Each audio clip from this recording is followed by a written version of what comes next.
Okay, hi everybody, Ruben van Roon Drum Channel, aka the Drum Professor.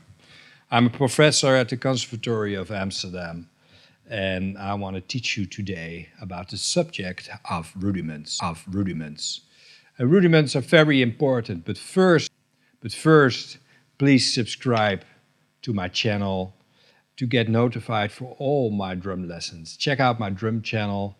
And please leave a comment, that will be very appreciated. A lot of people say that rudiments are the foundation of drumming.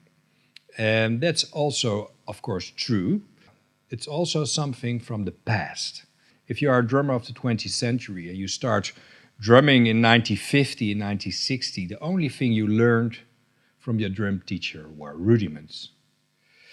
And in the 80s, 70s, 80s, there was a big development in drum teaching.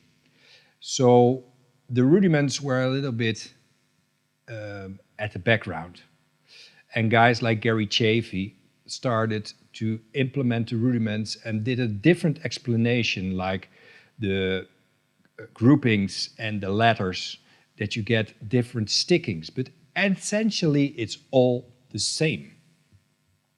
So I want to bring back the rudimental skills. I think it's very nice to study it if you know how to use it and how to practice it passionately.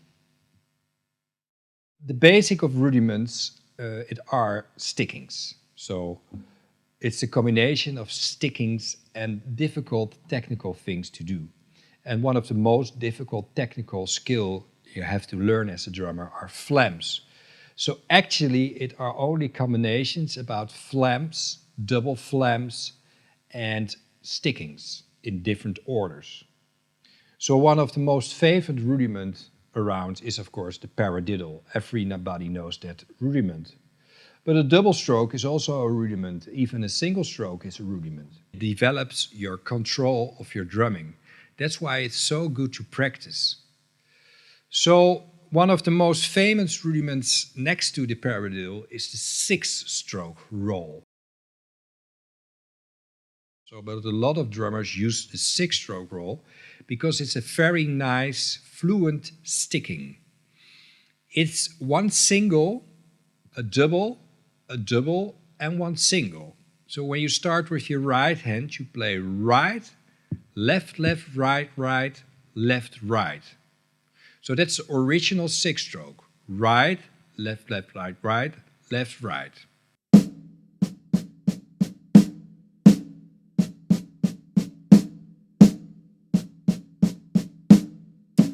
That if you are playing rudiments, that you have to learn the traditional grip. I learned the traditional grip as a youngster, so I like to play traditional, but it don't even matters if you play matched or traditional. So I can do it also in matched.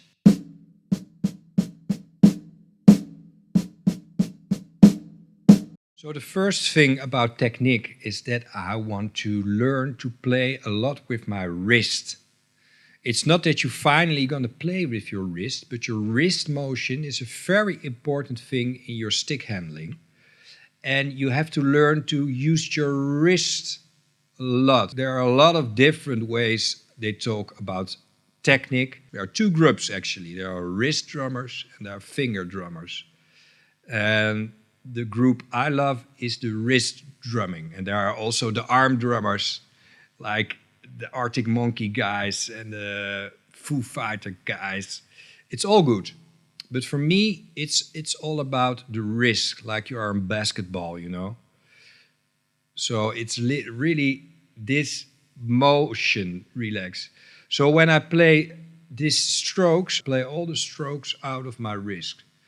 So the sticks are a little bit relaxed, but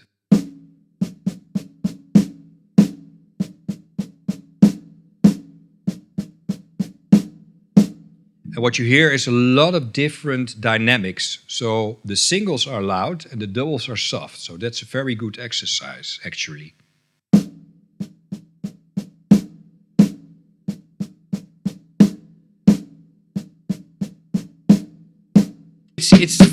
It's very difficult to play the soft notes. We call that taps.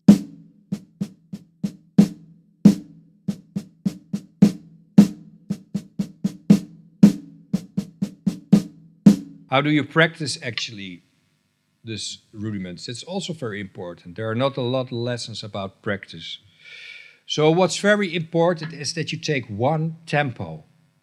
So what's not so useful and helpful is that you start slow and gradually make it faster and faster. So you skip a lot of points, of focus points, that you have to really go in depth in, you know? You have to really go in depth with a couple of things. So it's not so clear. So you have to take one tempo.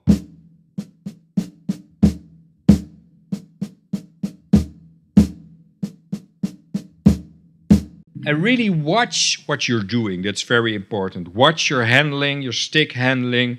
See how you sit, maybe a mirror or something, that you really see what you are doing. You know, it's all about movement. So watch your movement. That's very important.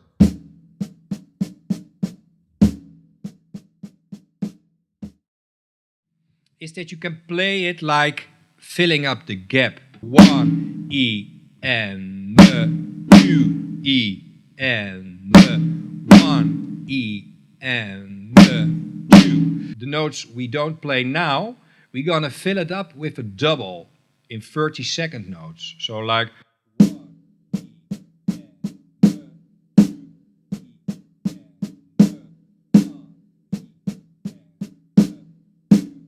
So that is a different way of looking at it. We call that filling up the gap. And it's very nice to play the accents with your bass drum.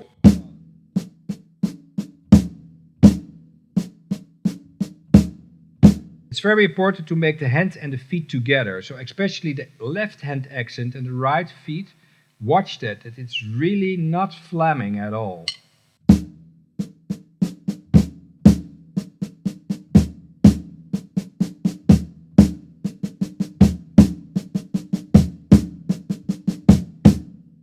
So you take every time a new tempo. I'm going to do it now a little bit faster, but for you, you have to practice this 10 minutes.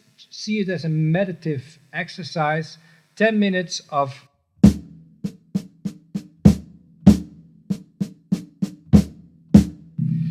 it's boring maybe, but if you watch your hands and adjust your hands, then it's a very nice exercise.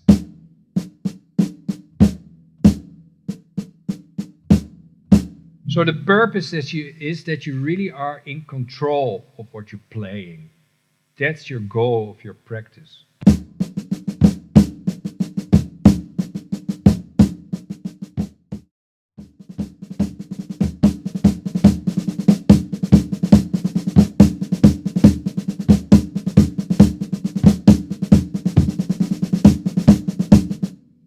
So then you can start to make music, and that's very hard.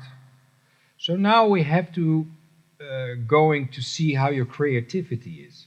So you have this exercise, and with all the exercises on YouTube, you have to make it your own. Don't only practice the exercise, but also do counter things with it, your own things. Be creative with it, thinking out of the box. So I'm going to make melodies now, that's very important. So if you only practice this one, but you can make music with it.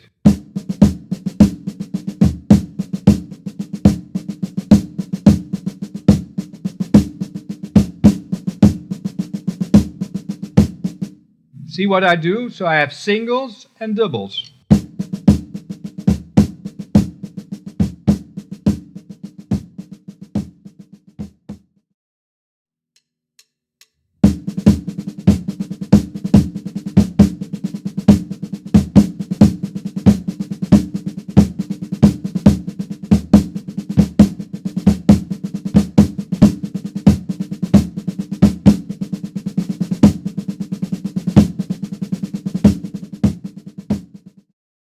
Okay, I hope you like my lesson. Please like and subscribe once again and leave a comment, and I see you next time.